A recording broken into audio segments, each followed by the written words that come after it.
الحمد لله نحمده ونستعينه ونستغفره ونؤمن به ونتوكل عليه ونعوذ بالله من شرور أنفسنا ومن سيئات أعمالنا من يهده الله فلا مضل له ومن يضلله فلا هادي له ونشهد أن لا إله إلا الله وحده لا شريك له ونشهد أن محمدا عبده ورسوله صلى الله تعالى عليه وعلى آله وأصحابه وبارك وسلم تسليما كثيرا كثيرا أما بعد فأعوذ بالله من الشيطان الرجيم بسم الله الرحمن الرحيم هو الذي أرسل رسوله بالهدى ودين الحق ليظهره على الدين كله ولو كره المشركون وقال الله تبارك وتعالى في مقام آخر لقد من الله على المؤمنين إذ بعث فيهم رسولا من أنفسهم يتلو عليهم آياته ويزكيهم ويعلمهم الكتاب والحكمة وقال النبي صلى الله عليه وسلم الكيس من دان نفسه وعمل لما بعد الموت قرآن مجید کی دو آیات تلاوت کی ہیں، نبی صلی اللہ علیہ وسلم کی ایک حدیث۔ دعا ہے اللہ تعالیٰ صحیح طرح سے بات کہنے کی، سننے کی، سمجھنے کی اور پھر ہم سب کو عمل کی توفیق عطا فرمائے۔ اللہ تعالیٰ نے رسول اللہ صلی اللہ علیہ وسلم کو انسانیت کی ہدایت کے لیے بھیجا۔ اس پر ہم سب کا ایمان ہے کہ محمد صلی اللہ علیہ وسلم کے دنیا میں آنے کے بعد تمام نبوتیں، تمام تعلیمات منسوخ ہو گئیں، اور اب صحیح راستہ اگر پتہ چلے گا تو وہ صرف اور صرف محمد صلی اللہ علیہ وسلم کو فالو کرنے سے پتہ چلے گا۔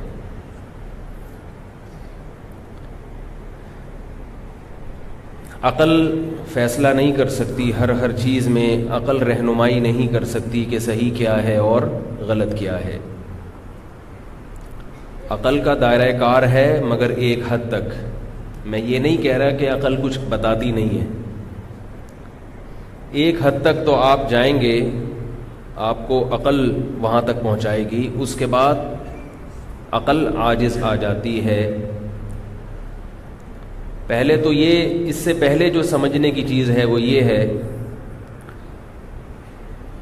کہ بہت سے لوگ ابھی اسی کنفیوژن میں ہیں کہ انسان کو صحیح اور غلط پہچاننے کی ضرورت بھی ہے یا نہیں ہے۔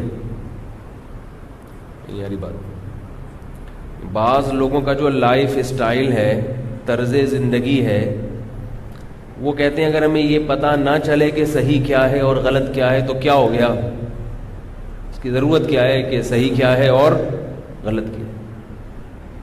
کہہ رہے ہیں صبح اٹھو، ناشتہ کرو، آفس جاؤ، شام کو گھر آؤ، موج مستی کرو، رات کو ڈرامہ دیکھو، فلم دیکھو، سو جاؤ، فیس بک پہ بیٹھو، سو جاؤ، صبح اٹھو پھر نکل لو۔ تو یہ ضرورت کیا ہے یہ پہچاننے کی کہ صحیح کیا ہے اور غلط کیا ہے۔ بھائی جیسے در مع الدہری کیف ما دار، جیسے پبلک چل رہی ہے چلتے چلے جاؤ۔ کیا خیال ہے بھائی، دنیا میں زیادہ تر لوگوں کا لائف اسٹائل تو یہی ہے، ایسے ہی ہے نا بھائی۔ یہ کیا ضروری ہے، کیا ایک شعر یاد آ رہا ہے، کیا ضروری ہے، پر بڑا زبردست ہے۔ کیا ضروری ہے ہر رات میں، کیا وہ بڑا پیارا شعر ہے، دعا کریں یاد آ جائے۔ کیا ضروری ہے لفظ میں نے جب تکرار کیا نا تو مجھے ایک شاعر کا شعر یاد، دیکھیں دعا کریں یاد آ جائے تو۔ آپ نے تو سنا ہوا ہے نا، کیا ضروری ہے ہر رات میں چاند تم کو ملے نہ ملے، جگنوؤں سے بھی نسبت کرو چاندنی کا بھروسہ نہیں. شاعر کہتا ہے ہر رات میں عاشق چاند کو دیکھنے بیٹھ جاتا ہے.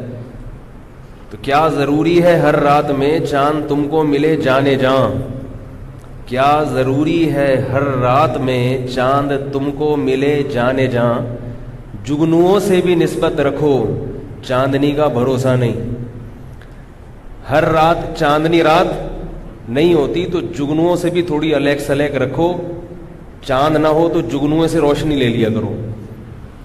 سمجھ آ رہی؟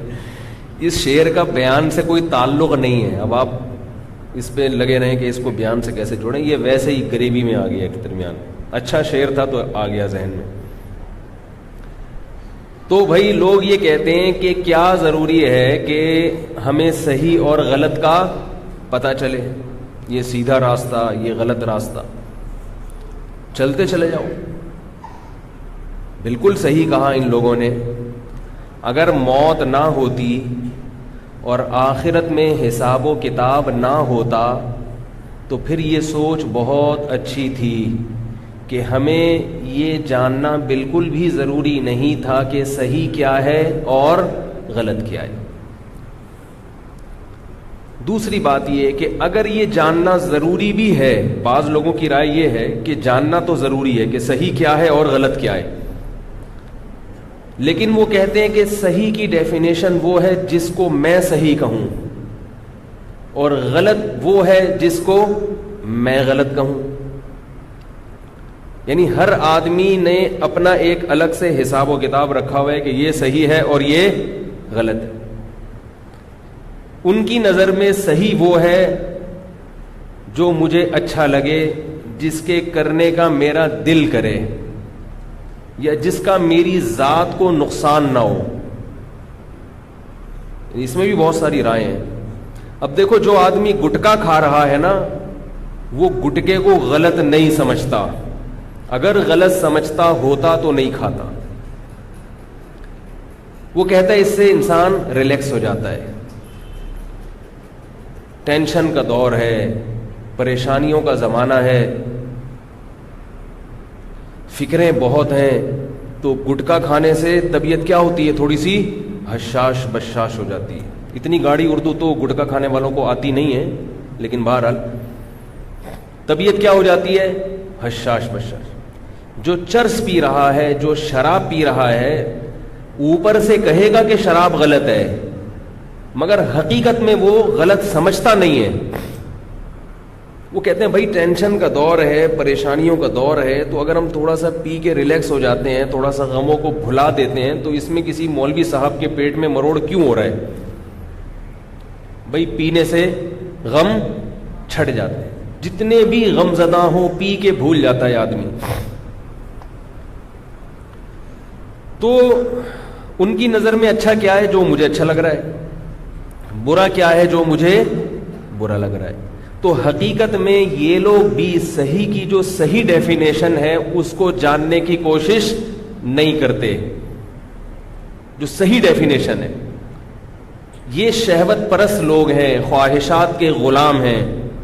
ابھی گٹکے کے بارے میں اتنے کیسز آ رہے ہیں کہ منہ کا کینسر ہو رہا ہے، مگر آپ گٹکا کھانے والے سے کہیں کہ فلاں کو بھی کینسر ہوا، فلاں کو بھی ہوا، تو وہ کہے گا کہ اس سے یہ لازم تھوڑی ہوتا ہے کہ مجھے بھی ہوگا.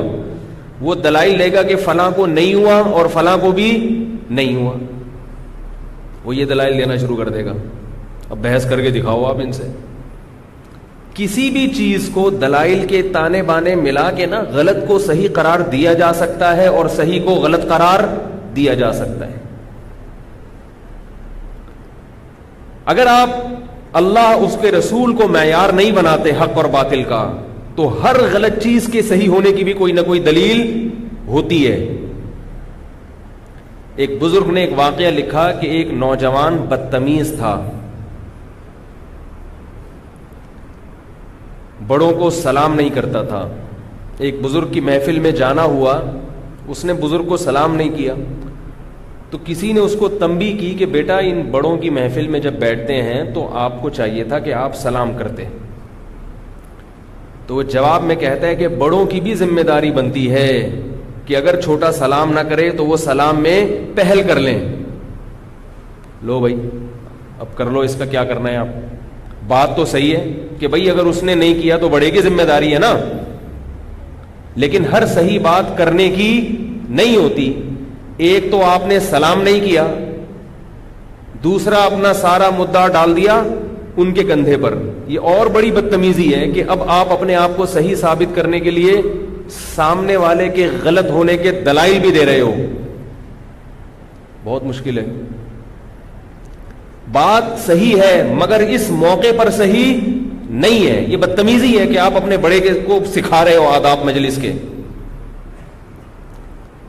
تو حکیم الامہ نے یہ واقعہ لکھا ہے, فرمایا کہ اب کر لو کیا کرنا ہے.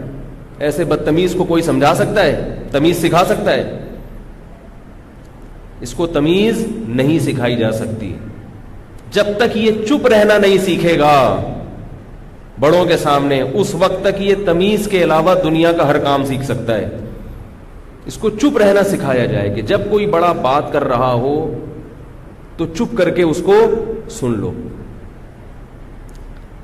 تو میں یہ عرض کر رہا تھا کہ بہت سے لوگوں کو اس سے واسطہ ہی نہیں ہے کہ صحیح کیا ہے اور غلط کیا ہے. تو میں ان لوگوں کی بات ابھی نہیں کر رہا. وہ لوگ آج کے بیان کے موضوع سے خارج ہیں, ان کے لیے الگ ٹاپک ہے, الگ موضوعات ہیں کہ ان کو یہ احساس دلایا جائے کہ ہمیں زندگی گزارنے کے لیے صحیح اور غلط کا پہچاننا ضروری ہے.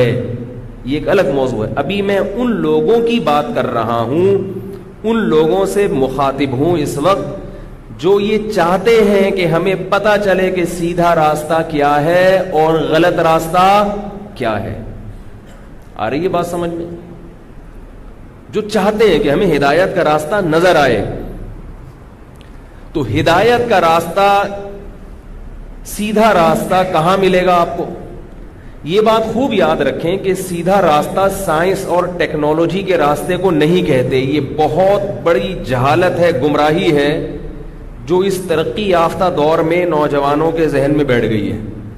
وہ سمجھتے ہیں کہ جو ترقی یافتہ قومیں ہیں وہ سیدھے راستے پر ہیں, جو ترقی یافتہ نہیں ہیں وہ سیدھے راستے پر نہیں ہیں. یہ وسوسہ ہے, وسوسہ. ترقی ایک الگ چیز ہے. ترقی یافتہ ہونے کا تعلق, ترقی کہتے کس کو ہیں؟ ترقی جو ہے نا, ترقی کہتے ہیں آج آپ کے قدم جہاں ہیں کل اس سے ایک قدم آپ آگے ہوں. اب کس چیز میں آگے ہوں؟ جو آدمی آج جس کی تنخواہ 10,000 تھی, کل اس کی تنخواہ اگلے مہینے 15,000 ہو گئی, تو اس نے ترقی کی کہ نہیں کی؟ بولو نا بھائی, کی نا. اس کی غربت تھوڑی سی دور ہو گئی. تو دولت میں اس نے کیا کر لی؟ ترقی کر لی. لیکن وہ کامیاب بھی ہوا کہ نہیں ہوا؟ یاری بات, وہ سیدھے راستے پہ بھی چل رہا ہے کہ نہیں چل رہا؟ تو ہو سکتا ہے ترقی کر کے اور گمراہ ہو گیا ہو. وہ 10,000 کماتا تھا تو 1 بوتل شراب کی پیتا تھا, 15,000 کما رہا ہے تو کتنی بوتلیں پی رہا ہے؟ 4 بوتلیں پی رہا ہے. تو ترقی تو ہوئی ہے مگر ترقی کے ساتھ سیدھے راستے سے ہٹ گیا ہے. کیسے سمجھائیں یار, کیسے سمجھیں؟ دولت کی ترقی ایک ہے. اسی طرح تعلیم میں بھی ترقی ہوتی ہے. تعلیم میں ترقی, تعلیم میں ترقی کیا ہے؟ مختلف شعبے ہیں تعلیم کے. کوئی کمپیوٹر میں انجینئر بن رہا ہے, کمپیوٹر سائنس میں, کوئی میڈیکل سائنس میں ڈاکٹر بن رہا ہے. اب ایک آدمی آج ڈاکٹر نہیں تھا, 4 سال کا کورس کر کے وہ MBBS ڈاکٹر بن گیا, تو اس نے ترقی تو کر لی. کیا خیال ہے بھائی؟ مگر کیا وہ سیدھے راستے پر ہے؟ ہو سکتا ہے وہ ڈاکٹر بن کے میڈیکل ریپ والوں سے اپنے مفاد میں بہت ساری چیزیں لیں اور لوگوں کو غلط قسم کی دوائیں لکھ کے دینا شروع کر دے. تو ہم کہیں گے ترقی تو کی ہے مگر سیدھے راستے پر نہیں ہے. سمجھ میں آ رہی ہے کہ نہیں آ رہی؟ ایک آدمی سائنسدان بنا اور اس نے فضاؤں کو مسخر کرنے کا پروگرام بنایا. پہلے وہ چاند پہ پہنچا, ترقی کی ہے یقیناً کہ ہم زمین پہ بیٹھے ہوئے ہیں, اور وہ کہاں پہنچ گیا؟ سب سے پہلے چاند پہ قدم جو کہتے ہیں نا آرم اسٹرانگ نے رکھا تھا, غلط ہے. سب سے پہلے چاند پہ قدم ہیروئن جیو نے رکھا ہے. حقیقت ہے, صحیح بتا رہا ہوں. ہیروئن جی اس بات کو ماننے کے لیے تیار نہیں ہے پوڈری کہ آرم اسٹرانگ چاند پر گیا تھا. پوڈری کہتا ہے کہ ہم ہر وقت کہاں ہوتے ہیں؟ چاند پہ ہوتے ہیں. اور پوڈر کا جو زمانہ ہے یہ آرم اسٹرانگ سے زیادہ پرانا ہے. تو پوڈریوں کا دعویٰ ہے کہ سب سے پہلے چاند پہ قدم کس نے رکھا ہے؟ ہم نے رکھا ہے. اور ہم سال کے 10 مہینے چاند پہ رہتے ہیں, یہ بھی ان کا دعویٰ ہے. تو خیر,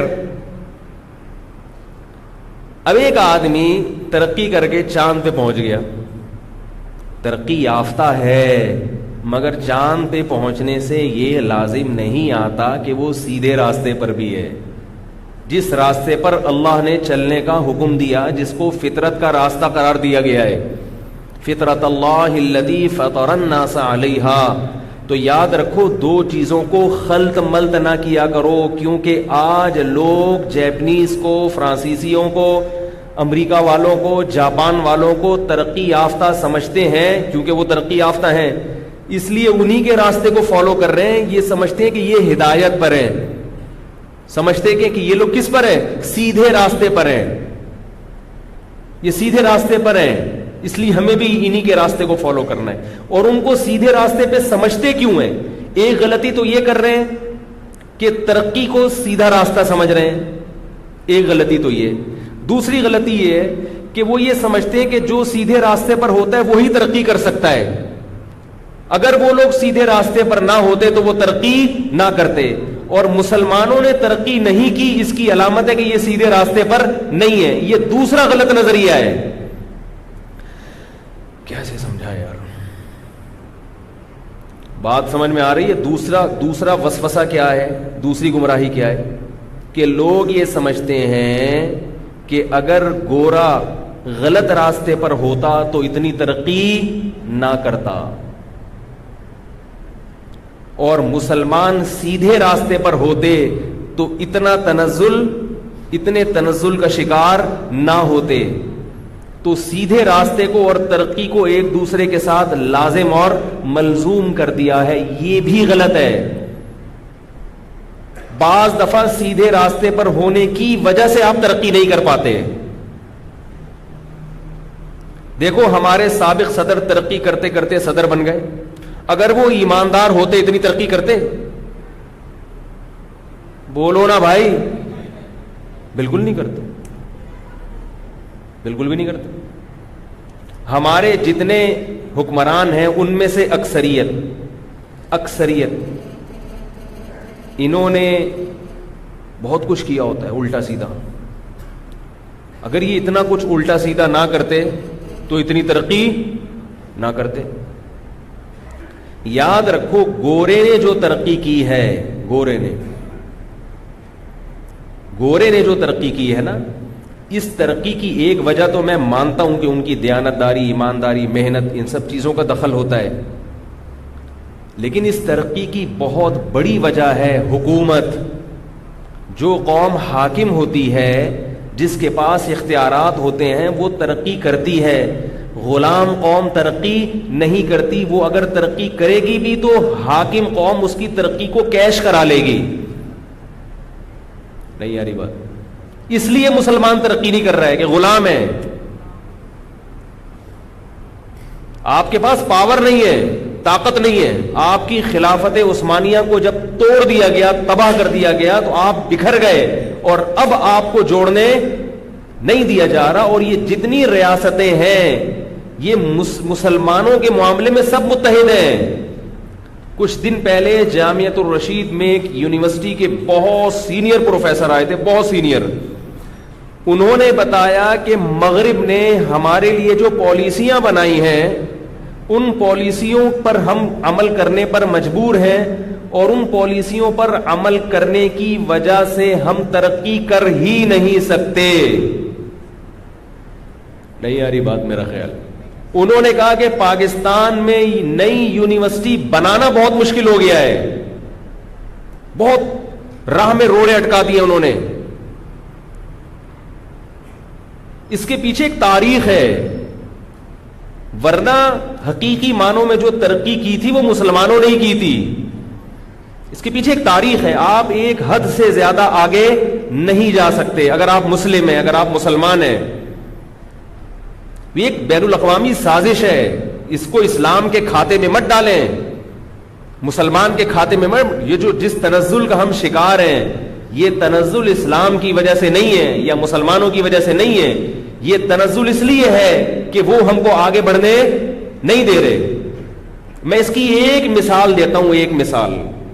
اس پر کہنے کے لیے بہت کچھ ہے کہ آپ کو سائنس اور ٹیکنالوجی کے میدان میں آگے بڑھنے نہیں دیا جا رہا ہے، آپ کو بڑھنے نہیں دیا جا رہا آگے. تعلیم کے نام پہ قرضے دیے جاتے ہیں مگر تعلیم پر پابندی ہے. قرضے سے تو مقصد ہوتا ہے جکڑ لو ان کو اور مقروض بنا بنا کے ان کو غلام بناؤ. پاکستان جب آزاد ہوا انڈیا سے تو پاکستان کی معیشت اس قدر مضبوط تھی، پاکستان کے نوٹ کی اتنی زبردست ویلیو تھی. آپ کسی معیشت کے ماہرین، اکنامکس کے جو ماہرین ہیں ان سے پوچھیں تو اہل مغرب نے باقاعدہ سازش کی کہ ان کے حکمرانوں کو قرضے لینے کا عادی بناؤ، کیونکہ یہ ملک بغیر قرضوں کے چلے گا. لہذا انہوں نے ہمارے حکمرانوں کو قرضے دینا شروع کی. یہ دماغ میں ایک وسوسہ ڈالا کہ کوئی بھی ملک IMF سے قرضہ لیے بغیر نہیں چل سکتا. یہ ایک دماغ میں وسوسہ ڈالا، خناس ڈالا ہمارے دماغوں میں. اور ان کو پتا تھا کہ ان کے حکمرانوں کو جب قرضے دیے جائیں گے، اور ہمارے ہاں جو جمہوریت کا جو موجودہ سسٹم ہے وہ بھی خراب ہے. میں یہ نہیں کہہ رہا کہ جمہوری نظام غلط ہوتا ہے، لیکن ہمارے ہاں جو جمہوری نظام چل رہا ہے نا، جو سسٹم چل رہا ہے وہ بہت خراب ہے. ایک حاکم 5 سال کی مدت پوری کرتا ہی نہیں ہے اور اس سے پہلے ہی اس کو تو کوئی بھی حکومت پنپنے ہی نہیں پاتی کہ کچھ کر کے جائے. وہ کسی بھی عنوان سے آپ اس کو ٹائم پورا نہیں کرنے دیتے اور آپ اس کی ٹانگیں کھینچ لیتے ہو. جب کوئی حکومت ہی نہیں ہوگی تو صحیح ہو یا غلط ہو، ملک کبھی بھی ترقی نہیں کرے گا. تو اب نتیجہ کیا نکل رہا ہے؟ میں مانتا ہوں کہ کرپٹ حکمرانوں کو معزول کرنا چاہیے، لیکن سسٹم ایسا لانا چاہیے نا کہ پھر کرپشن نہ ہو. اور کوئی بھی شخص جب صدر بنتا ہے، وزیر اعظم بنتا ہے، تو اپنی مدت تو پوری کر کے جائے نا. وہ مدت ہی پوری، سارے پروجیکٹ درمیان میں لٹکے ہوئے رہ جاتے ہیں، نہ ادھر کے نہ ادھر کے. تو لٹک کے ہی چل رہے ہیں ہم اتنے عرصے سے. نہ ملک میں اسلام آ رہا ہے، نہ کوئی اور سسٹم آ رہا ہے. تو خیر، میں جو اصل بات کر رہا تھا اس کی طرف آتا ہوں. تو میں یہ عرض کر رہا تھا کہ یہ ضروری نہیں ہے. دیکھو ہندوستان بر صغیر، جب انگریز نے بر صغیر میں قدم رکھے ہیں تو بر صغیر کی ترقی گوروں سے زیادہ تھی. جو مسلمان حکمرانوں کے پاس جو بحری جہاز تھے، UK میں ان جہازوں پر پابندی لگائی گئی تھی لندن میں کہ ہندوستان کے جو جہاز ہیں جس کے مالک مسلمان تھے، یہ جہاز ہماری پورٹ سے نہ ٹکرائیں، کیونکہ یہ جہاز جب لوگوں نے دیکھ لیے تو دنیا ہم سے بحری جہاز نہیں خریدے گی. بہت زیادہ ہمارا ماضی پرانا نہیں ہے، ماضی قریب میں آپ اگر اٹھا کے دیکھیں تو مسلمانوں کے حالات بہت اچھے تھے، زیادہ پرانی بات نہیں ہے. تو جب کسی قوم کو سازشیں کر کے غلام بنا لیا جاتا ہے، تو جب ایک دفعہ غلام بن گئے تو پھر آپ کی سوچ بھی نیچ ہو جاتی ہے. گھٹیا حرکتیں خود بخود آپ میں. غلام آدمی تو چوری بھی کرے گا، مسجد سے چپل بھی چرائے گا. اب یہ جو پاکستانی اور انڈین جا کے پوری دنیا میں انڈیا اور پاکستان کو بدنام کرتے ہیں نا، اس بدنام کی وجہ اسلام نہیں ہے، بلکہ اس بدنامی کی وجہ غلامی ہے. غلامی، نیچ حرکتیں. اور یہ ہمیں آئی ہے اوپر سے. یہ کہاں سے آئی ہیں؟ یہ چوری چکاریاں حکمرانوں سے آتی ہیں، کیونکہ ایسے حکمران مسلط کر دیے گئے جو گھٹیا خاندانوں کے تھے، نیچ خاندانوں کے تھے. آپ اپنے باپ دادا سے پوچھیں، پاکستان جب بنا تھا تو اس وقت رشوت کا ریشو 0 تھا، 0۔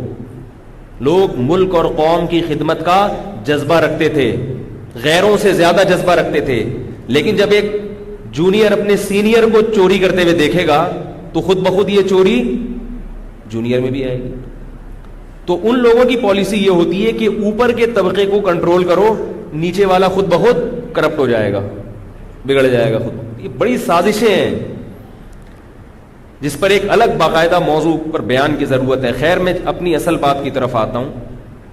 تو میں یہ عرض کر رہا تھا کہ ترقی ضرور ہونی چاہیے، ترقی بہت اچھی چیز ہے، مگر ترقی کا اس سے تعلق نہیں ہے کہ جو قوم سیدھے راستے پر ہوگی وہ وہی ترقی کرے گی۔ دیکھو، فرعون ظالم تھا اور بنی اسرائیل اس کے غلام تھے، ترقی کس کے پاس تھی؟ بولو بھائی، فرعون کے پاس۔ پالیسیاں کس کی چلتی تھیں؟ فرعون کی چلتی تھی۔ سیدھے راستے پر کون تھے؟ بولو نا یار، کیا ہو گیا بھائی؟ بنی اسرائیل تھے، حالانکہ غلام تھے۔ اس سے بھی پتہ چلتا ہے کہ ہدایت یافتہ لوگ غلام بھی بن سکتے ہیں بعض دفعہ۔ کیوں؟ اس کی وجہ یہ کہ جو سیدھے راستے پر ہوتا ہے اس کی تھوڑی کوتاہیوں کو بھی اللہ پکڑتے ہیں، اس کو دنیا میں بھی سزا ملتی ہے۔ مسلمان کے اصول اور کافروں کے اصول الگ ہیں۔ کافر اگر کرپشن کرے گا، کافر اگر اللہ کی نافرمانی کرے گا تو ضروری نہیں کہ دنیا میں سزا ملے، بلکہ عین ممکن ہے نافرمانی کر کے اور ترقی کرے وہ، کیونکہ وہ اللہ اس کے رسول کو مانتا نہیں ہے، اس کا شمار اللہ کے باغیوں میں ہوتا ہے، ان کو اللہ نے ایک وقت تک کے لیے مہلت دی ہوئی ہے، جبکہ مسلمان کے لیے ضروری ہے کہ وہ اپنے مذہب کو فالو کرے، کیونکہ وہ مذہب کا نمائندہ ہے، وہ اللہ کا زمین میں نمائندہ ہے۔ اگر وہ مذہب کو فالو نہیں کرے گا تو وہ ان اصولوں پہ چل کے ترقی نہیں حاصل کر سکتا جن اصولوں پہ چل کے کافر ترقی حاصل کرتے ہیں۔ اور یہ اگر مذہب سے بغاوت کرے گا اس کو دنیا میں سزا ملے گی۔ بنی اسرائیل کی مثال ہمارے سامنے ہے، یعقوب علیہ السلام کی اولاد، پیغمبروں کی اولاد، ان میں کتنی زبردست خصوصیتیں ہوں گی، لیکن مصر میں حکومت کس کو ملی؟ فرعون کو۔ اور بنی اسرائیل جو پیغمبروں کی اولاد میں تھے، یوسف علیہ السلام، یعقوب علیہ السلام کی اولاد میں ایمان والے، نماز پڑھنے والے، زکوٰۃ دینے والے، وہ کیا بن کے رہے ہیں؟ غلام، اس لیے کہ ان میں چند کوتاہیاں آئی ہیں تو اللہ کی طرف سے ان کو سزا ملی اور اللہ نے ان کے ہاتھ سے امامت اور خلافت کو چھین لیا۔ تو ترقی میں کون تھا؟ فرعون، مگر ہدایت پہ کون تھے؟ بنی اسرائیل۔ جنت میں کون گیا؟ بولو نا بھائی، بنی اسرائیل۔ تو اس لیے کہہ رہا ہوں کہ بہت زیادہ احساس کمتری کا شکار ہونے کی چنداں ضرورت نہیں۔ ترقی بھی کریں، لیکن اگر نہیں ہو رہی تو یہ نہیں سمجھے کہ میں جہنم میں چلا جاؤں گا۔ سمجھ رہے ہو؟ جہنم میں انشاءاللہ اللہ نے چاہا تو نہیں جائیں گے، اور چلے بھی گئے تو پٹ پٹا کے، ٹھیک، پٹ پٹا کے اللہ نے چاہا تو انشاءاللہ نکل جائیں گے۔ کوشش کریں بغیر پٹے جنت میں چلے جائیں، کوشش یہی کریں۔ تو خیر، یہ تو کچھ وسوسے ہیں جو لوگوں کے دماغ میں گھومتے ہیں، ان میں سے ہر وسوسے پر ایک الگ موضوع بنا کر بیان کی ضرورت ہے۔ ابھی میں اصل موضوع کی طرف آ رہا ہوں، یہ تھوڑا سا اصل موضوع دماغ میں ڈالنے کے لیے یہ تمہید ضروری تھی۔ تو میں یہ عرض کر رہا تھا کہ میں خطاب ان لوگوں سے کر رہا ہوں اس وقت جو چاہتے ہیں کہ ہمیں سیدھا راستہ پتہ چلے، تو ترقی کو سیدھے راستے کے ساتھ خلط مت نہ کریں، کیونکہ جب میں یہ بات چلاؤں گا نا تو آپ کے دماغ میں وہی آئے گا، یار تو وہ الگ چیز ہے، سیدھا راستہ الگ چیز۔ زنا کرنے والا اللہ کی نظر میں گمراہ ہے، زنا کرنے والا اللہ کی نظر میں گمراہ ہے، تو وہ زنا کرتے ہی نہیں کرتے، وہ زنا کرتے ہیں، تو وہ کہاں سے سیدھے راستے پر ہو سکتے ہیں بھائی؟ شرک کرنے والا، اللہ کو نہ ماننے والا اللہ کی نظر میں گمراہ ہے، تو وہ تو اللہ کو نہیں مانتے، اور اگر مانتے بھی ہیں تو ایسا مانتے ہیں کہ ماننا نہ ماننا برابر۔ بس ان کے ہاں گاڈ کا تصور کیا ہے؟ او مائی گاڈ، یہ ان کا کلمہ ہے، پہلا کلمہ، دوسرا کلمہ، تیسرا کلمہ، چوتھا کلمہ، پانچواں کلمہ، چھٹا کلمہ، 6 کلمے یہیں پورے ہو جاتے ہیں، او مائی گاڈ، فار گاڈ سیک، بس۔ اس کے علاوہ گاڈ کیا کہتا ہے، گاڈ کن چیزوں سے خوش ہوتا ہے، گاڈ کن چیزوں سے ناراض ہوتا ہے، وہ کہتے ہیں یہ فضول لوگوں کا کام ہے ایسی باتیں کرنا، یہ فنڈامنٹلسٹ قسم کے لوگ اس طرح کی بات کرتے ہیں۔ تو میں عرض کر رہا تھا کہ گمراہی سے بچنے کے لیے اللہ نے کس کو بھیجا؟ جو میں نے آیت پڑھی ہے، لقد من اللہ علی المؤمنین اذ بعث فیہم رسولا من انفسہم، اللہ نے احسان کیا جب بھیجا انہی کی جنس میں سے ایک رسول، انسانوں میں سے ایک رسول، جس کو انسان بنایا اللہ نے۔ اس رسول کا کام کیا ہے؟ اب یہ ہے سمجھنے کی چیز۔ ہم رسول کے کاموں میں جو رسول کا جو مقاصد تھے نا، ان مقاصد کو ہم نے محدود کر دیا ہے، تو وہ تمام مقاصد آپ کو پتہ ہونے چاہیے۔ یہ جو موبائل ہے نا، اللہ معاف فرمائے، یہ بھی ایک بہت بڑی، میں بھولے سے لے آیا، میں لاتا نہیں ہوں یہ۔ تو رسول کا جو کام ہے وہ کیا ہے؟ وہ ان آیتوں میں اللہ نے بتایا۔ یتلو علیہم آیاتہ، پہلی ذمہ داری رسول کی یہ ہے کہ وہ اللہ کی آیات پڑھ کر سنائیں گے۔ سمجھ رہے ہو؟ پہلی ذمہ داری رسول کی کیا ہے؟ جو قرآن نازل ہو رہا ہے، رسول کیا کریں گے؟ وہ پڑھ کے سنائیں گے۔ اب جب رسول کی ذمہ داری ہے پڑھ کے سنانا، تو صحابہ کی ذمہ داری کیا ہے؟ سن کے بھول جانا؟ بولو بھائی، بلکہ اس کو زبانی یاد کر کے اگلی نسل کو منتقل کر دینا۔ پھر اس اگلی نسل کی ذمہ داری کیا ہے؟ بھول جانا؟ بولو نا یار، یہ بہت اہم بات کر رہا ہوں۔ آپ کہیں گے پتہ نہیں کیا فضول باتیں لے کے بیٹھ گیا یہاں پہ۔ آگے پہنچانا نا، اس نسل کی ذمہ داری کیا ہے؟ آگے ٹرانسفر کرنا۔ پھر اگلی نسل کی ذمہ داری ہے آگے ٹرانسفر کرنا، اور یہ آج تک ٹرانسفر ہوتا چلا آ رہا ہے۔ جتنے حافظ آپ دیکھیں گے، ان کا سلسلہ جو استاذوں کا سلسلہ ہے محمد صلی اللہ علیہ وسلم سے جا کے ملتا ہے، درمیان میں ایک سیکنڈ کے لیے بھی توقف اور انقطاع نہیں ہے اس میں۔ وہ الگ بات ہے حافظ کو اپنا سلسلہ یاد ہو یا نہ ہو، ایک الگ بات ہے، لیکن ہے ضرور کچھ حافظوں کو یاد ہوتا ہے کہ بھئی میں نے فلاں استاد سے پڑھا قرآن، انہوں نے فلاں سے پڑھا، انہوں نے فلاں سے پڑھا، انہوں نے فلاں سے پڑھا، اور یہ سلسلہ کہاں جا کے ملتا ہے؟ محمد صلی اللہ علیہ وسلم۔ جس حافظ کا یہ سلسلہ نبی سے نہ ملے، اس کا قرآن معتبر نہیں ہے۔ وہ کہ میں نے گوگل سے اٹھایا ہے، میں نے یہاں سے اٹھایا ہے، ایسا نہیں ہوتا، یہ سینہ بسینہ چلتا ہے۔ اور اگر گوگل سے بھی اٹھایا تو گوگل میں بھی کسی نے ڈالا ہوگا نا، تو گوگل استاذ نہیں ہوا، بلکہ وہ استاذ ہوا جس نے وہاں ڈالا ہے۔ پہلی ذمہ داری کیا ہوئی؟ یتلو علیہم آیاتہ۔ دوسری ذمہ داری وَيُعَلِّمُهُمُ الْكِتَابَ، نبی کتاب پڑھ کے سنائیں گے بھی اور ساتھ ساتھ سکھائیں گے بھی۔ حالانکہ صحابہ کرام عربی جانتے تھے، انہی کی زبان میں قرآن نازل ہوا، لیکن بتایا جا رہا ہے کہ یہ قرآن سکھائے گا کون؟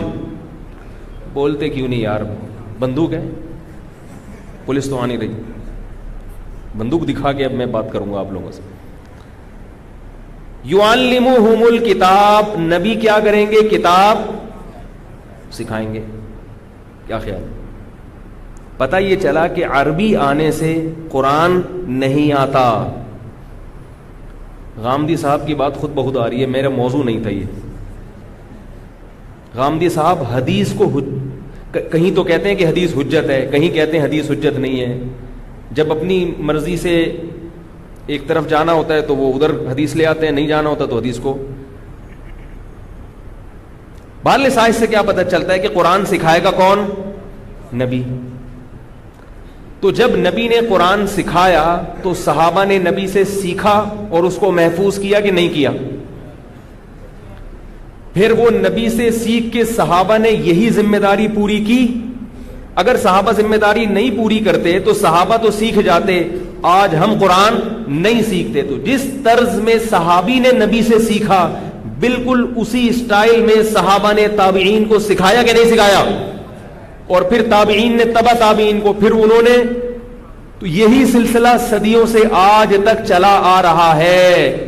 جیسے حافظ قرآن کا سلسلہ نبی صلی اللہ علیہ وسلم تک پہنچتا ہے، درمیان میں انقطاع نہیں ہے، کہیں سے بھی یہ سلسلہ ڈسکنیکٹ نہیں ہوا ہے۔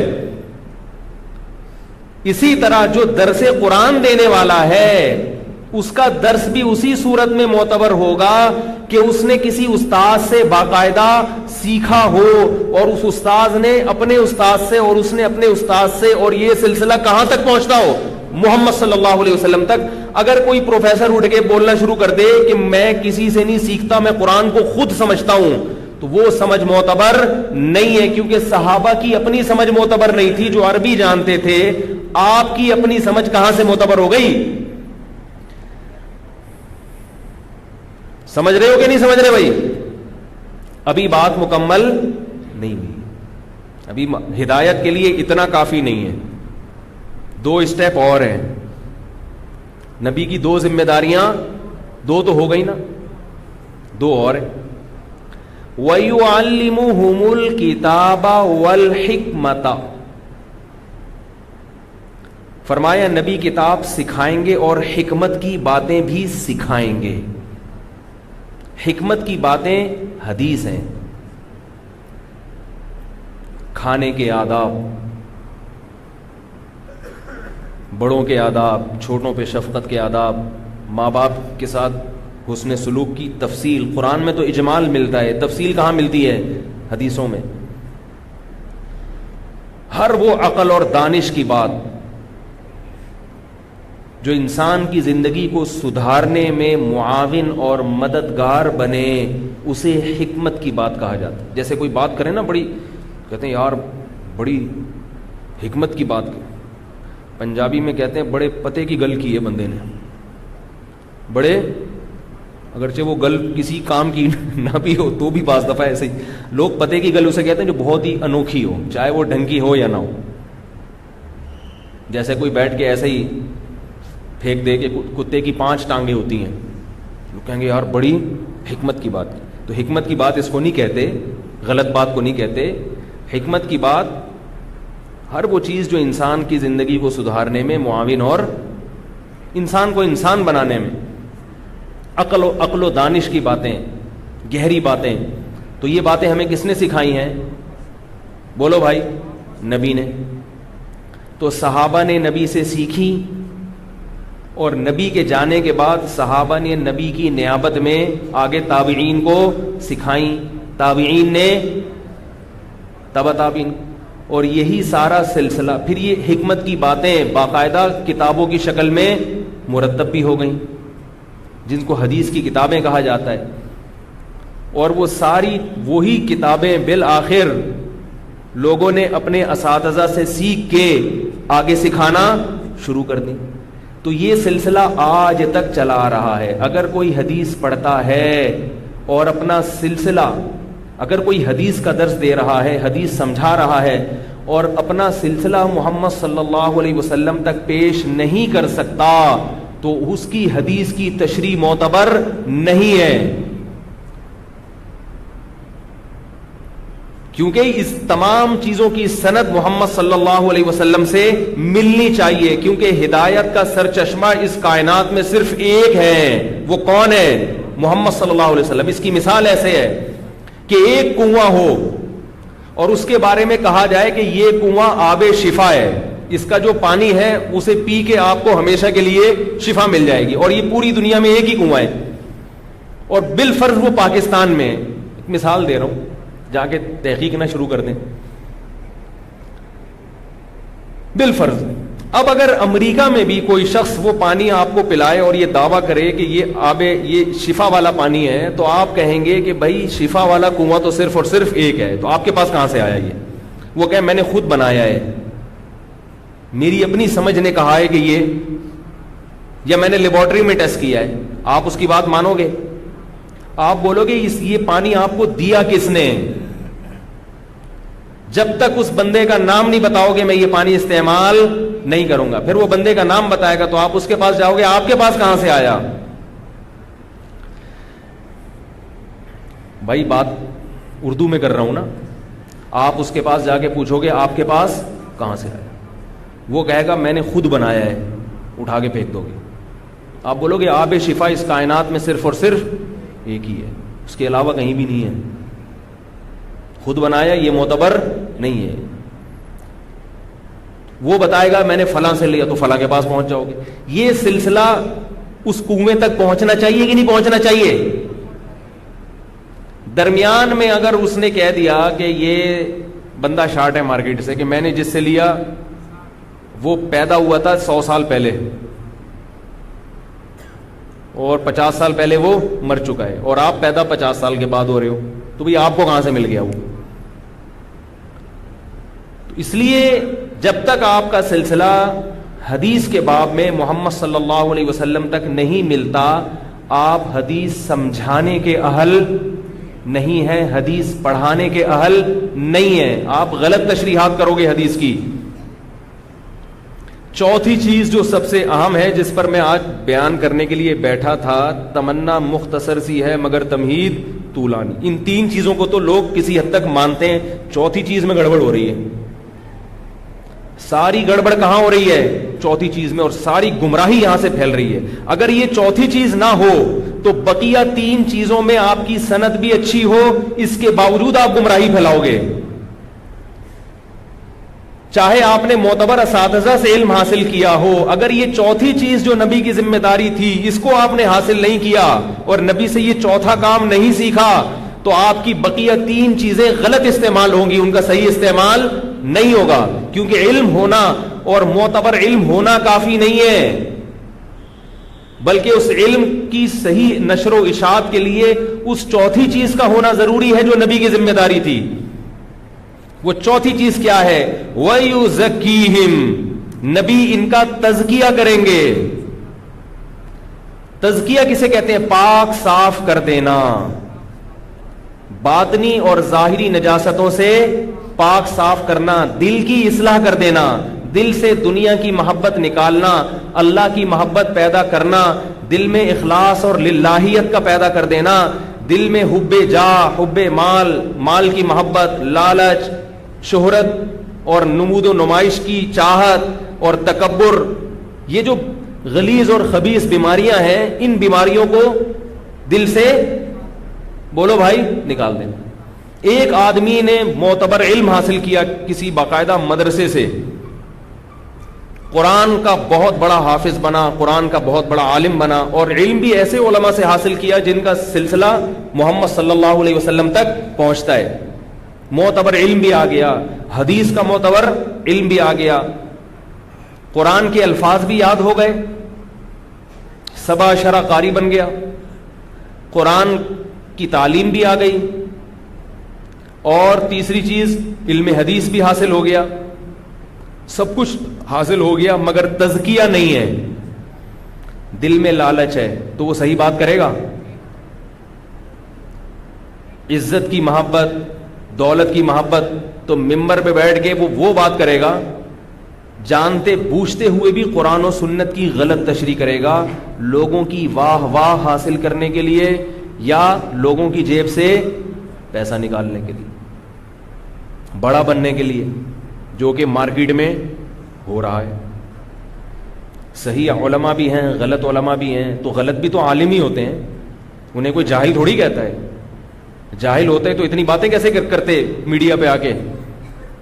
پڑھے لکھے ہوتے ہیں، سب پتہ ہوتا ہے، مگر پبلک کو خوش کرنے کے لیے۔ ابھی ایک مولوی صاحب نے انٹرویو دیا کہ بچے دو ہی اچھے انٹرویو کیا دیا؟ بڑے عالم ہیں، ٹیلی ویژن پہ آ کے قوم سے خطاب کیا کہ 2 بچے ہوں، تربیت اچھی ہو، وہ زیادہ بہتر ہے بنسبت 10 بچوں کے۔ حالانکہ ان عالم کے پاس صحیح علم ہوتا تو یہ بات 100% قرآن و سنت کے منافی ہے۔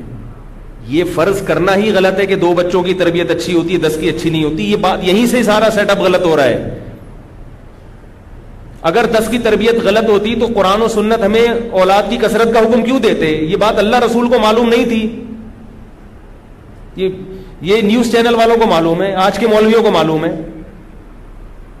کیا اللہ رسول ایسے کام کا حکم دیں گے کہ جس میں بچے بگڑ جائیں؟ بولو بھائی، تزوجوا الودود الولود فإنی مباحی بکم الامم۔ ایک صحابی نبی کے پاس آئے کہ ایک عورت ہے، بانجھ ہے، میں نکاح کر لوں؟ فرمایا نہیں۔ فرمایا خوبصورت بھی ہے، دولت مند بھی ہے، اتنا اچھا رشتہ نہیں ملے گا؟ نبی نے فرمایا نہیں۔ دوبارہ آئے، یا رسول اللہ انی اصبت امرأة ذات حسن و جمال و ذات منصب و مال، 4 خصوصیات ہیں، کسی عورت میں 4 صفات کا جمع ہونا عام طور پر ناممکن ہوتا ہے. خوبصورت بھی ہو, دولت مند بھی ہو, عزت والی بھی ہو, اونچے خاندان کی, اور منصب والی بھی ہو. لیکن لاکن لہا لا تلد, فرمایا اولاد نہیں ہوگی. آپ صلی اللہ علیہ وسلم کہہ سکتے تھے ایک اس سے کر لو, دوسری, اس زمانے میں تو 4 شادیوں کا رواج تھا, دوسری کر لینا اولاد ہو جائے گی, اس سے کیا ہے. آپ نے دوبارہ فرمایا نہیں. تیسری دفعہ آئے, میری اور آپ کے پاس کوئی تیسری دفعہ آتا, ہم کہتے جا بھائی جان چھوڑ یار, کر لے یار, بچے تو مقدر میں ہوتے ہیں, ہو گئے تو ہو گئے, نہیں ہوئے تو نہیں ہوئے, دوسری شادی کر لینا, اس سے بچے ہو جائیں گے. تیسری دفعہ آئے, یا رسول اللہ خوبصورت بھی ہے, دولت مند بھی ہے, چاروں صفات بار بار ریپیٹ کر رہے ہیں. آپ نے فرمایا نہیں. اور تیسری دفعہ منع کرنے کے بعد کیا فرمایا, تزوج الودود الولود, ایسی عورت سے نکاح کرو کثرت سے بچے جنتی ہو, کثرت سے, اور محبت کرتی ہو شوہر سے, کیونکہ محبت کرے گی تو اولاد پیدا کرنے کے لیے تیار ہوگی, ورنہ تیار نہیں ہوگی. آگے فرمایا فإنی مباہی بکم الامم, تمہاری کثرت پر قیامت کے دن فخر کروں گا. یہ جو تربیت کے نعرے لگائے جا رہے ہیں نا, یہ ایک زہریلی ٹافیاں ہیں جو میٹھے شیرے میں ڈبو کے آپ کو کھلائی جا رہی ہیں. اس پر ایک الگ موضوع پر بات کروں گا میں کسی وقت, کہ تربیت کا مفہوم کیا ہے اور زیادہ بچوں کی تربیت آسان کیسے ہوتی ہے. یہ ایک الگ ٹاپک ہے, اس پر میں بات کروں گا انشاءاللہ. آپ کہیں گے یہ کیسی بات ہے بھائی, اتنے سارے کیسے ہیں؟ وہ بھائی بچے خود ایک دوسرے کو زیادہ اچھا طرح سنبھالتے ہیں. بہن بھائی آپس میں ایک دوسرے کو لاشعوری طور پر جو میسج دیتے ہیں, جو تربیت کرتے ہیں, وہ والدین نہیں کرتے.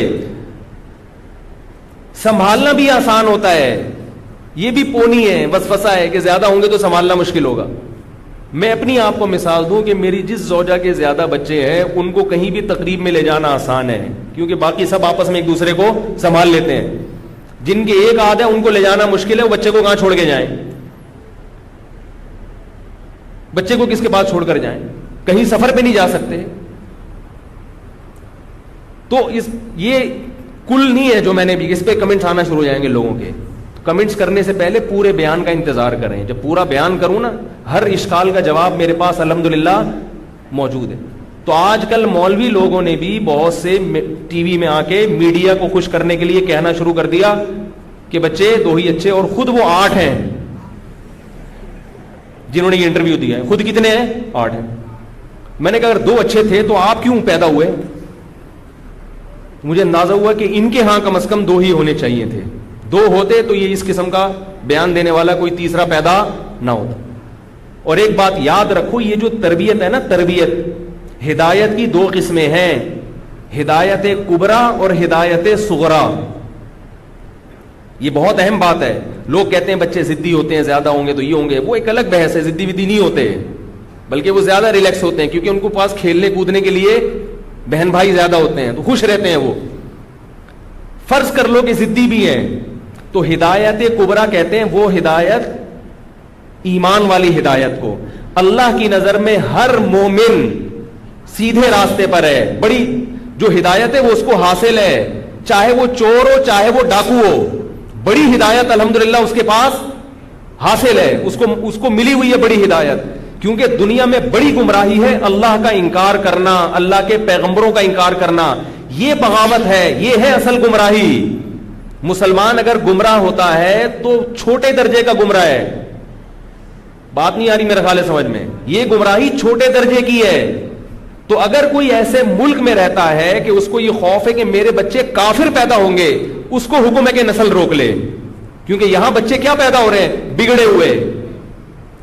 اور اگر اس کو یہ ہے کہ مسلمان بچے ہوں گے میرے, پھر یہ بڑی ہدایت حاصل ہے, چاہے وہ ضدی ہوں چاہے وہ کچھ بھی ہوں, کیونکہ وہ اللہ کو بہرحال مان رہے ہیں. ان کا شمار باغیوں میں.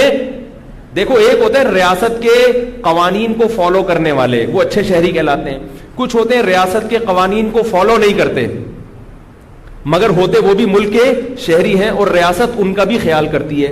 امریکہ کا کوئی شخص کسی دوسرے ملک میں جرم کرے یا قانون کی خلاف ورزی کرے, امریکہ اس کا ساتھ دیتا ہے کہ نہیں دیتا؟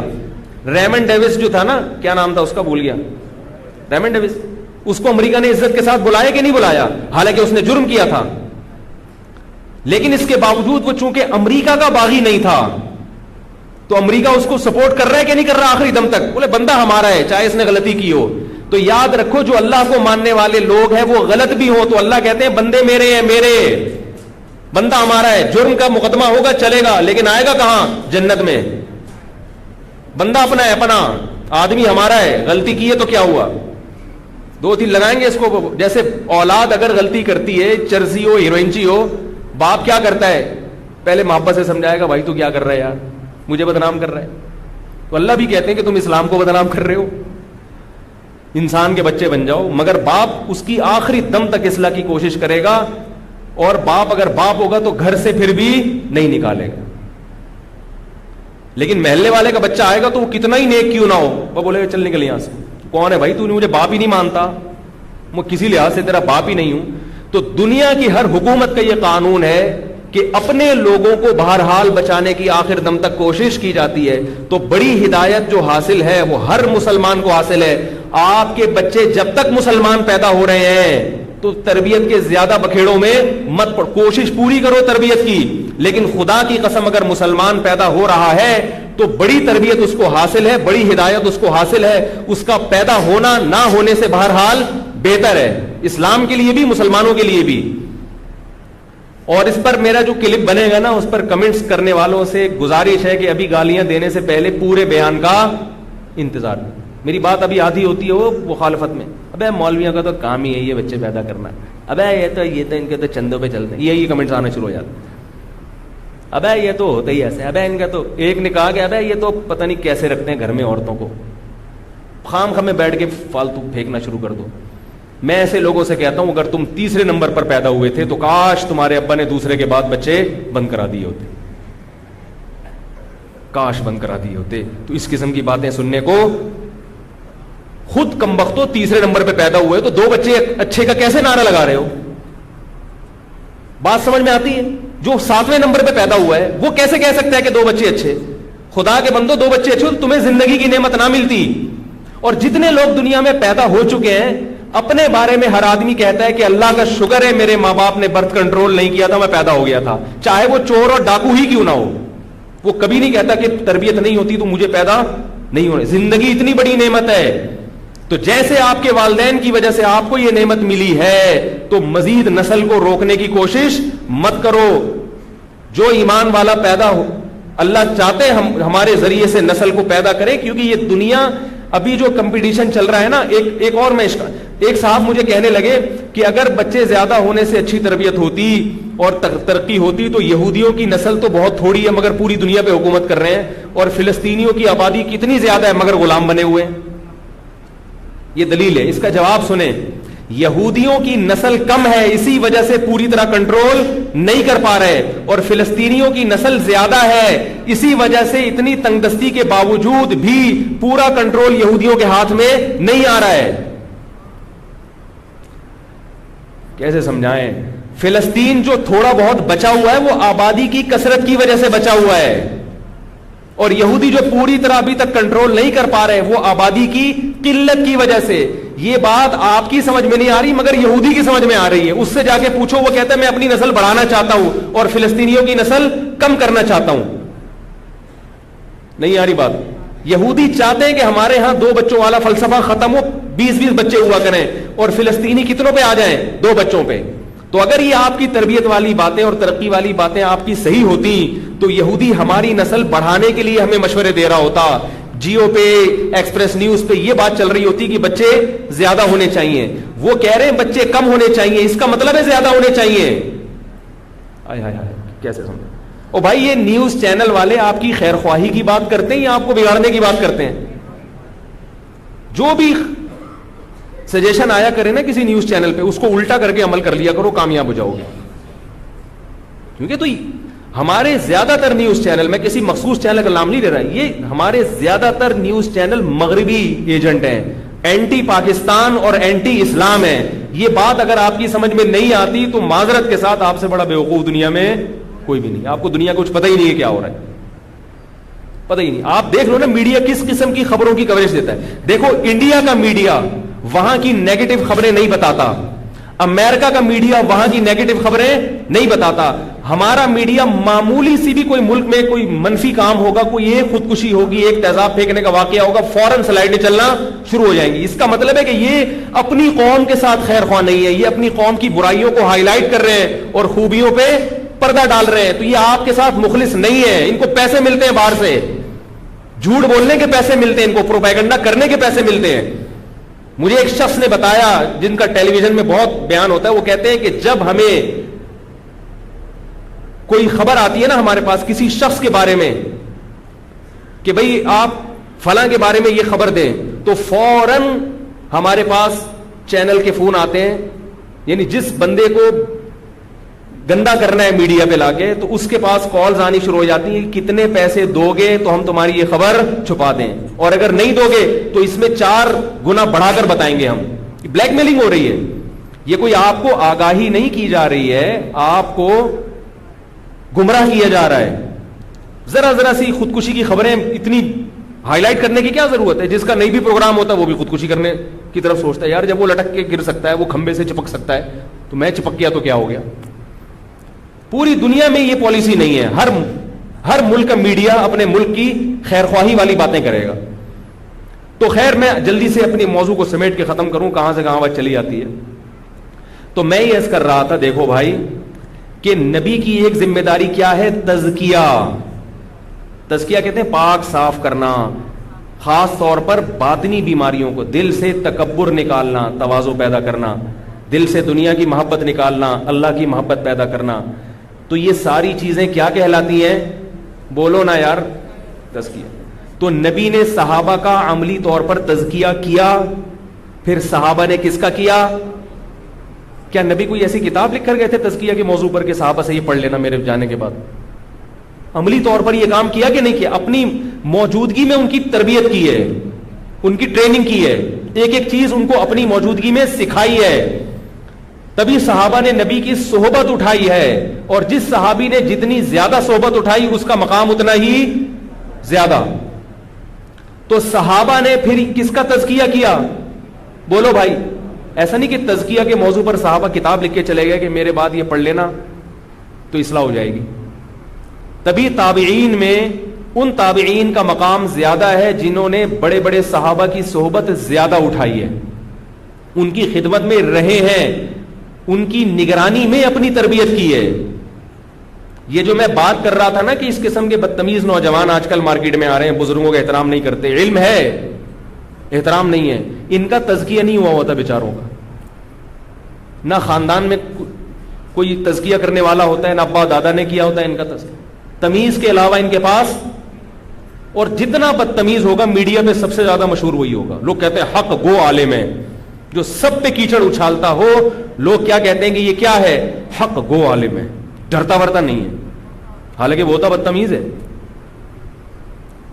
تو صحابہ نے کس کا تزکیہ کیا؟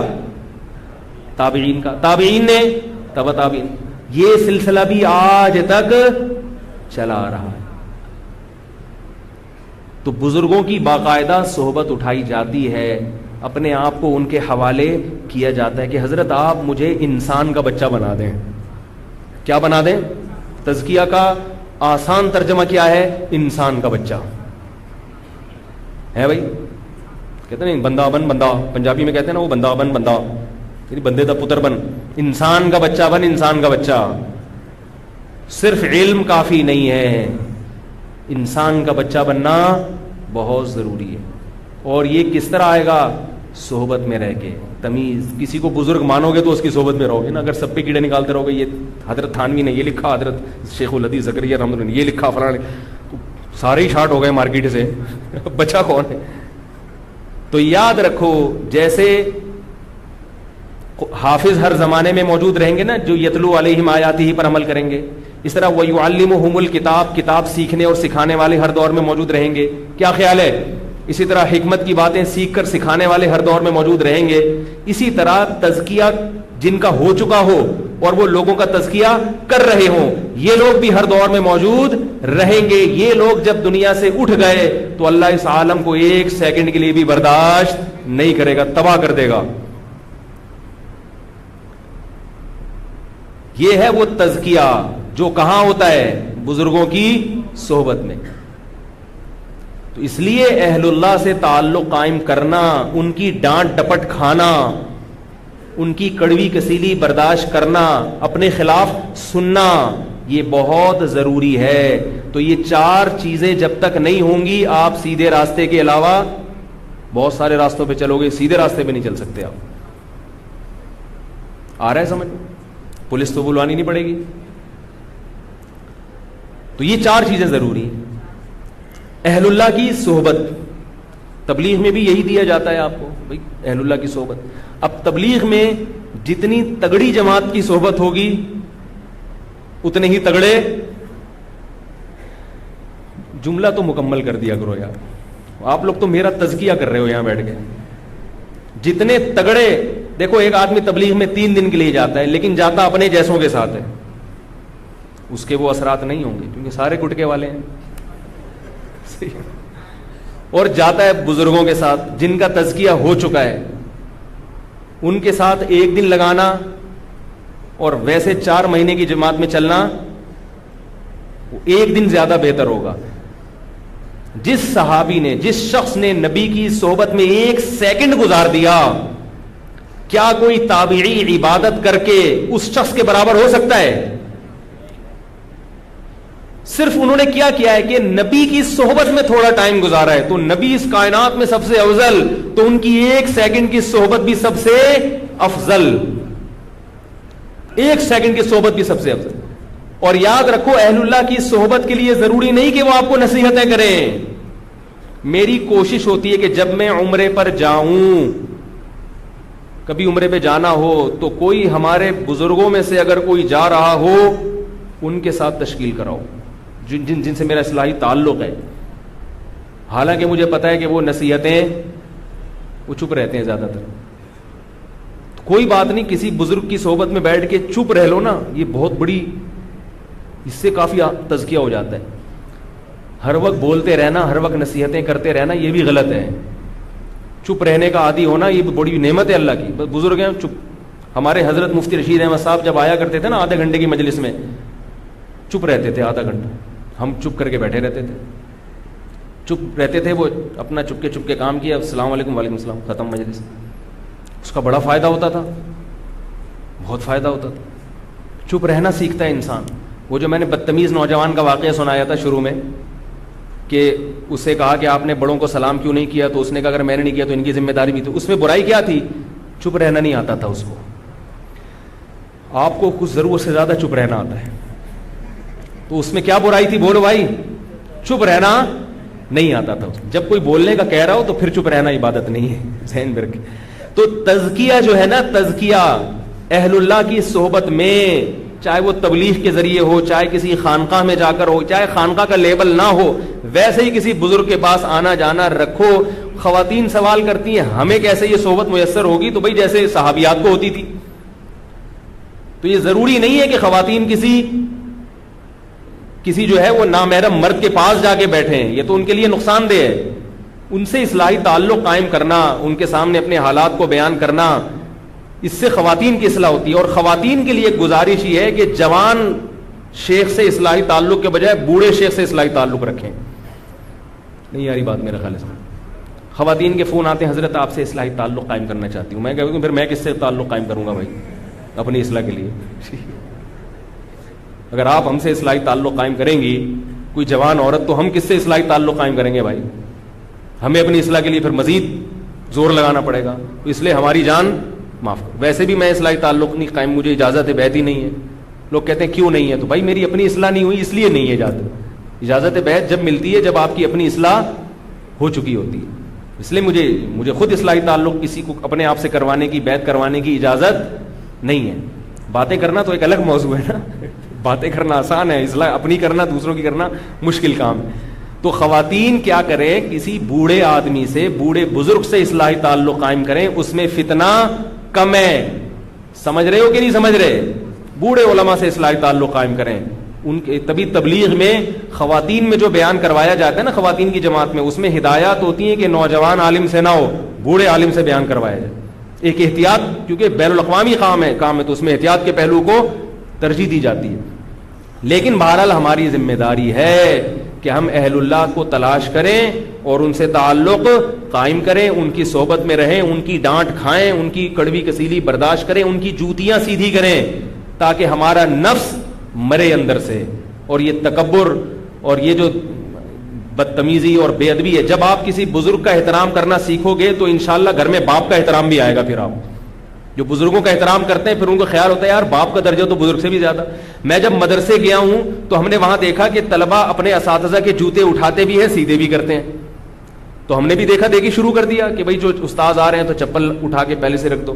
تو جب میں گھر آتا تھا تو مجھے خیال ہوتا تھا یار باپ کا درجہ تو استاد سے بھی زیادہ ہے. نہیں آ رہی میرے خیال ہے بات؟ اب یہ چیزیں بیانات سے نہیں ہوتی، عملی طور پر جب آپ ایک کام کرو گے تو آپ کے اندر خود بخود یہ جذبہ پیدا ہوگا. تو پھر تھوڑا ابا کا بھی ہم نے احترام تو پہلے بھی کرتے تھے، الحمدللہ پہلے سے زیادہ کرنا شروع کر دیا کہ یار ابا تو شیخ سے بھی زیادہ مقام ہے، ابا اماں کا، باپ اور ماں کا مقام اور مرتبہ استاذ اور شیخ سے زیادہ ہے. تو تزکیے کی طرف ہمیں توجہ دینی چاہیے تاکہ ہماری اصلاح ہو. اور نبی صلی اللہ علیہ وسلم کی جو ہدایت کی 4 بنیادی ارکان بیان کیے ہیں وہ جبھی ہوں گے جب چاروں کو فالو کیا جائے. اللہ تعالیٰ سمجھنے کی، عمل کرنے کی توفیق عطا فرمائے. سبحانک اللہم و بحمدک، نشہد ان لا الہ الا انت، نستغفرک و نتوب الیک.